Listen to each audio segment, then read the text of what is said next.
사역훈련 1단계를 마치며 가슴속에 벅차오르는 감격은 주님 감사합니다라는 말 외에는 어떤 것으로도 형용할 수 없을 것 같습니다. 27년 동안 기복적인 신앙생활을 해오면서 삶이 편안할 때는 썬데이 크리스찬으로, 또 힘든 일이 있으면 기도하고 때론 은혜의 말씀에 감격하여 눈물도 흘리며 그렇게 교회를 다녔습니다. 내가 죄인임을 고백하였으나 죄에 대해서는 도덕적인 죄에 머물러 무감각해져 있었으며 설교를 듣거나 훈련 숙제를 위해서만 성경을 읽고 묵상했습니다. 사회훈련을 시작하기 전 첫 숙제를 하면서 어떻게 말씀을 나의 삶과 연결하지 고민하면서 먼저 규심을 하신 집사님께 물어봤더니 내가 숨기고 싶은 삶 그리고 나의 죄를 낱낱이 고백하면 된다고 말씀하셨습니다. 나의 죄, 그게 뭘까?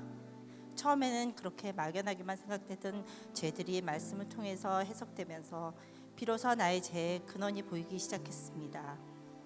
두려움과 무서움에 떨며 우는 저에게 하나님은 너를 사랑한다 말씀하시고 온 인류의 구원을 위해서라면 십자가도 질 만한 것이 아닌가라고 단순히 생각했던 나에게 십자가를 똑바로 바라보게 하시고 나의 죄를 위해 피 흘려 돌아가신 그 사랑을 깨닫게 하셨습니다. 그렇게 저는 구원의 확신을 얻게 됐고 천국을 사모하는 자의 마음을 가지게 되었으며 회개와 눈물을 흘리며 그 사랑에 감격하여 감사를 드렸습니다.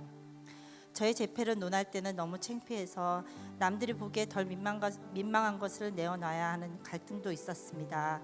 저의 제패는 척하는 생색 투덜이입니다. 남 앞에서 잘 보이기 위해 또 남들에게 나를 어찌 볼까 두려워하다 보니 생색을 내기 시작했고 인정받지 못한다는 생각이 들면 투덜거리는 나의 죄를 내어놓자 제가 힘이 사라지기 시작했습니다. 사람들에게 인정받으려고 했던 나의 혈류병이 하나님이 인정받기 위한 기도로 변하게 되었고 나의 삶을 변화시키시고자 하시는 하나님의 마음이 느껴졌습니다. 남편과 자녀들에게 했던 말들이 바뀌기 시작하고 나를 힘들게 하고 짐으로만 여겨져 피하고 싶던 시어머님이 긍휼히 여겨지게 되었으며 그 아픔이 이해가 되고 내가 구원해야 할 대상자로 여겨졌습니다. 그 구원의 통로를 찾자 시댁 가족들이 다 떠올리게 하셨습니다. 늘 당신 형제는 누나는 하며 이해가 안 간다고 비난했던 나의 모습을 회개하게 하시고 가족들의 하나님의 구원의 대상임을 깨닫게 해주시며 내가 해야 할 일들을 적용케 하셨습니다. 친정 부모님께도 이 정도면 잘해드리는 거지 스스로 합리화하면서 떨어져 사는 형제들에게 옆에 사는 내가 제일 힘들다고 투덜거리며 생색냈던 내 모습을 돌아보게 하시며 이제껏 나에게 주신 사랑의 보답을 해야 함을 알게 하셨습니다. 모든 이들이 옳고 그름의 대상이 아닌 사랑을 주고받아야 하는 대상이었음을 알게 하셨습니다. 나의 삶을 가지치기 원하시는 하나님은 나를 훈련 속에 더 들어가게 하셨습니다.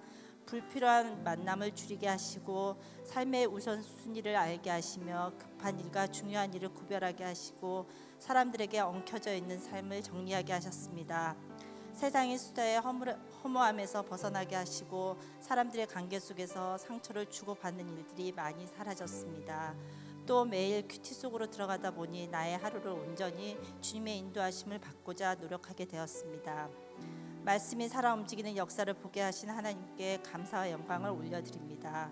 그리고 이제 나의 사역의 첫 걸음을 내딛습니다.